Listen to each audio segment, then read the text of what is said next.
لا الہ الا اللہ محمد رسول اللہ اشہد ان علی ولی اللہ.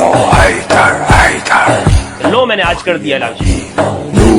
میں شیعہ ہوں جناب. اب آپ خوش ہیں؟ میں نے کب اس سے انکار کیا ہے کہ میں شیعہ نہیں ہوں؟ اور یہ جو ذہنوں میں بھر دی جاتی ہے کہ اہل البیت کی تو کوئی فقہ موجود ہی نہیں، باقی ہم ہر ایک سے فقہ لیں گے کہ جن کا نام و نسب تک معلوم نہیں ہو. اس معنوں میں خود تو شیعہ کہتا ہوں اور اس پہ فخر کرتا ہوں اور اشہد ان علی ولی اللہ ہے.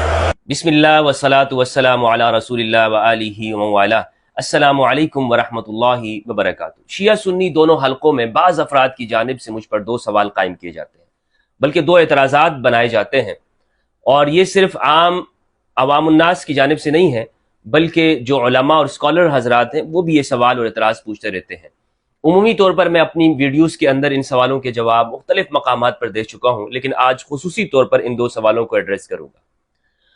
اور ہمارے عوام الناس بھی پوچھتے ہیں اور علماء بھی اس پر گفتگو کرتے ہیں. مثلا ہمارے سنی علماء یہ بات کرتے ہیں کہ اگر مفتی ہمدرد لوگوں کو شیعہ ہونے کی دعوت دیتے، حالانکہ میں نے ایسا کبھی دعوت نہیں دی، کبھی میں نے ایک لفظ بھی ایسا نہیں کہا، لیکن وہ چونکہ یہ سمجھتے ہیں کہ میں لوگوں کو شیعہ بنا رہا ہوں تو وہ کہتے ہیں کہ یہ خود شیعہ کیوں نہیں ہو جاتا. یہ سنیوں کی طرف سے ہے.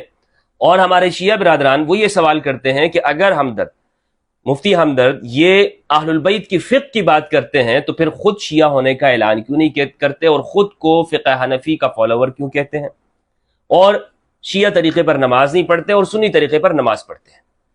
تو دو باتیں ہیں. ایک سوال تو یہ ہے کہ میں خود اپنے آپ کو شیعہ ہونے کا اعلان کیوں نہیں کرتا، شیعہ کیوں نہیں بن جاتا ہوں، اور اہل البیت علیہ السلام کو ان کو مقتدا ماننے کے باوجود اور یہ کہنے کے باوجود کہ حدیث ثقلین یہ بنیاد ہے کہ امت اہل البیت کی پیروی کرے، قرآن اور اہل البیت کی، اس کے باوجود میں خود فقہ حنفی پر کیوں چل رہا ہوں. ان سوالوں کے جواب میں انشاءاللہ اس ویڈیو میں دوں گا. اللہ سبحانہ و تعالیٰ سے دعا ہے کہ پروردگار مجھے حق سچ کہنے کی توفیق عطا فرمائے. دیکھیں، پہلا جواب تو میرا اپنے سنی علماء کے لیے ہے کہ اگر آپ یہ کہتے ہیں کہ میں لوگوں کو شیعت کی دعوت دے رہا ہوں، یہ بات بالکل غلط ہے. میری کوئی ویڈیو آپ ایسی نہیں مجھے دکھا سکتے جس میں میں نے یہ کہا ہو کہ تم شیعہ بن جاؤ. کوئی ایک لفظ میرا ایسا موجود نہیں ہے. اگر ایسا ہوتا تو پھر ہمارے شیعہ یہ کیوں سمجھتے کہ میں سنی ہوں. دوسری بات یہ ہے کہ میں نے کب اس سے انکار کیا ہے کہ میں شیعہ نہیں ہوں. اب آپ کہیں گے، کنفیوژن کا شکار ہو جائیں گے کہ یہ کیسے ممکن ہے کہ ایک شخص سنی بھی ہو اور شیعہ بھی ہو. یہ نہیں ہو سکتا. یہی وہ بات ہے جو آج لوگوں کے دماغ میں فرقہ پرستوں نے ڈال دی ہے. سنی اور شیعہ میں مغایرت، اتنی دوری اور فاصلہ پیدا کر دیا ہے کہ گویا یہ ایک دوسرے کے دشمن ہیں. ایک شخص سنی ہوتے ہوئے شیعہ نہیں ہو سکتا اور شیعہ ہوتے ہوئے سنی نہیں ہو سکتا. یہ بات دماغوں میں بھر دی گئی ہے اور امت مسلمہ آپس میں لڑی جا رہی ہے اور ایک دوسرے کے خلاف فتوے آ رہے ہیں. جناب ہم سنی حق پر ہیں، ہم شیعہ حق پر ہیں، دوسرے سب باطل ہیں.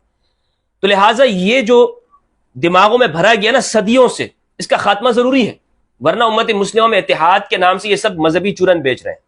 جب تک آپ ان چیزوں کو حل کرنے کی کوشش نہیں کریں گے، میں آپ کو جواب دیتا ہوں اس بات کا کہ سنی اور شیعہ دونوں ایک کیسے ہو سکتے ہیں. دیکھیں، سنیت کا کیا مطلب ہے؟ اہل السنت والجماعت، یعنی سنت کی پیروی کرنے والا، اہل السنت، سنت کو فالو کرنے والے.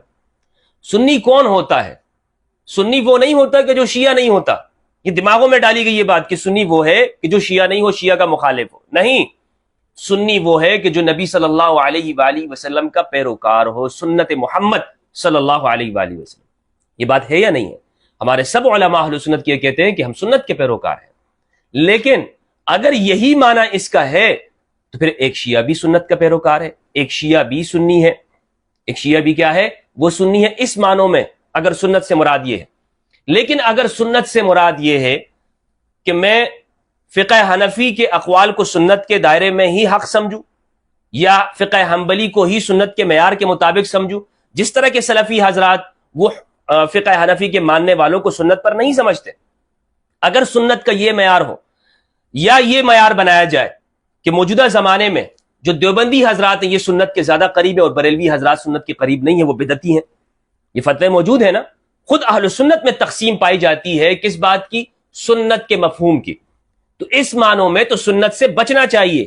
اس سنت کے اگر اہل سنت سے مراد یہ ہے فرقے والی، اس میں کسی کو نہیں ہونا چاہیے. اور میں خود کو بھی اس اہل سنت سے نکالنے چاہوں گا اور ہر مسلمان کو فرقے کی سنت سے نکلنا چاہیے. اور اگر سنت کا وہ وسیع مفہوم مراد ہو کہ نبی صلی اللہ علیہ وآلہ وسلم کی سنت کی پیروی کرنا اسوہ حسنہ مانتے ہوئے، تو ہر مسلمان سنی اور شیعہ دونوں وہ اہل سنت ہے۔ یہ بات سمجھ میں آ گئی، اور میں اسی معنوں میں خود کو سنی کہتا ہوں۔ اب جو ہمارے اہل تشیع برادران ہیں وہ یہ سوال کرتے ہیں کہ اگر میں اہل البیت علیہم السلام کی اتباع کا قائل ہوں تو پھر فقہ حنفی کو کیوں مانتا ہوں؟ میرے بھائی، بات یہ ہے کہ چونکہ ہمیں ذہنوں میں زمانہ طالب علمی سے ہی شیعہ کتابوں سے نفرت دلائی گئی، ہمیں کہا گیا کہ ان کے پاس کوئی علم موجود نہیں ہے، اہل البیت نے کوئی فقہ تدوین نہیں کی ہے، باوجود اس کے کہ اہل سنت والجماعت یہ بات کہتے ہیں کہ ہمارے بڑے بڑے اکابرین اور ائمہ ابو حنیفہ، مالک، شافعی، احمد بن حنبل، ثوری، سفیان ثوری، یہ تمام یہ شاگردان رشید ہے اہل البیت علیہم السلام کے، امام زین العابدین، امام محمد الباقر، امام جعفر صادق علیہم السلام علیہم الرضوان، ان کے شاگرد ہیں، لیکن ان کی فقہ کہاں پر ہے؟ تو ہمیں چونکہ ہمیشہ متنفر کیا گیا ہے کہ ان کے پاس کوئی صحیح ذخیرہ موجود نہیں ہے، اس لیے ایک سنی کو شیعہ کتابیں پڑھتے ہوئے تردد ہوتا ہے، وہ یہ بات کہتا ہے کہ پہلے مجھے اپنی کتابوں کے اندر سے صحیح طور پر روایات مل جائے تو میں اہل البیت کے ان اقوال کو مانوں گا، میں اہل البیت کے ان اقوال کو سب سے مقدم سمجھوں گا۔ تو اگر آپ مجھے یہ کہتے ہیں کہ میں اہل البیت علیہم السلام کی اتباع کیوں نہیں کر رہا ہوں، تو العیاذ باللہ، اللہ مجھے معاف فرمائے، کہ میرے سامنے اگر کوئی اہل البیت کا قول مل جائے، ان کا عمل مل جائے صحیح طور پر اہل سنت کی کتابوں سے، اور پھر میں یہ کہوں نہیں میں ابو حنیفہ کے پیچھے چلوں گا، میں مالک کے پیچھے چلوں گا، تو یہ بات جہالت کی بات ہوگی، یہ بات غباوت کی بات ہوگی، حماقت ہے، ایسا کوئی یہ نہیں کر سکتا۔ اور میرا موقف یہی ہے کہ یہ سارے جتنے بھی ہیں، ابو حنیفہ، مالک، شافعی، احمد بن حنبل، سفیان ثوری اور اوزاعی، جتنے بھی ہیں، یہ اہل البیت علیہ السلام کے سامنے کچھ بھی نہیں ہے۔